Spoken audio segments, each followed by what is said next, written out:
ಮೊದಲು ಇಲ್ಲಿ ಈ ದೇವಸ್ಥಾನಕ್ಕೆ ಬರೋಕ್ಕೆ ಸೇತುವೆಯಲ್ಲಿಂದ ದೋಣಿಯಲ್ಲಿ ಬರಬೇಕಾಯಿತು. ಈಗ ಈ ನೀರನ್ನು ದಾಟಿ ಬರಲು ಸೇತುವೆಯನ್ನು ಮಾಡಿದ್ದಾರೆ. ಇದು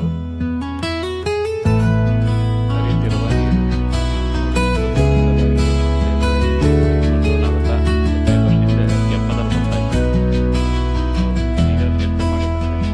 ಈ ನೀರು ಜೋಗಪಾಲದಿಂದ ಹರಿದು ಈ ಕಡೆ ಬಂದು ತಯಾರು ಮಾಡಿ ಈ ಕಡೆ ಬರ್ತದೆ. ಇಲ್ಲಿಂದ ಇದು ಸಮುದ್ರ ಎಲ್ಲ ನೋಡಿ ಎಷ್ಟು ಆನಂದವಾಗಿ ಜಾಗಗಳಿದೆ. ಚೆನ್ನಾಗಿ ಆಟ ಆಡ್ಬೋದು.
ಎಂಜಾಯ್ ಮಾಡ್ಕೊಂಡು ಜನಕ್ಕೆ ತಿಳಿಲಿ ಅಂತ ಈ ವಿಡಿಯೋ ಮಾಡಿ. ಇದು ಗೇರುಸೊಪ್ಪ ಸೀಮೆ ಅಂತ ಹೇಳಿದ್ರೆ ಚೆನ್ನಮೈಲಾದೇವಿ ಕಾಲದ ದೊಡ್ಡ ಆಂಜನೇಯ ಸ್ವಾಮಿ.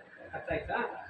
ಈ ಆಂಜನೇಯ ಸ್ವಾಮಿ ಒಂದು ಕಾಲದಲ್ಲಿ ಈ ಊರನ್ನು 100 ವರ್ಷದ ಹಿಂದೆ ಸುಟ್ಟವನಂದರೆ ಅವನಿಗೆ ನೈವೇದ್ಯಕ್ಕೆ ಒಂದು ದಿನಕ್ಕೆ 2.5 kg ಅನ್ನ ನೈವೇದ್ಯ ಆಗ್ತದೆ. ಆಮೇಲೆ ಎಲ್ಲ ದಿಕ್ಕಿನಲ್ಲಿ ಬಾಳೆಹಣ್ಣು ಕೊಡ್ತೀರ. ಇಲ್ಲಿ ಬಾಳೆ ಕೊನೆ ತಿನ್ನೋದು, ಒಂದು ಬಾಳೆಹಣ್ಣು ತಿನ್ನಲ್ಲ.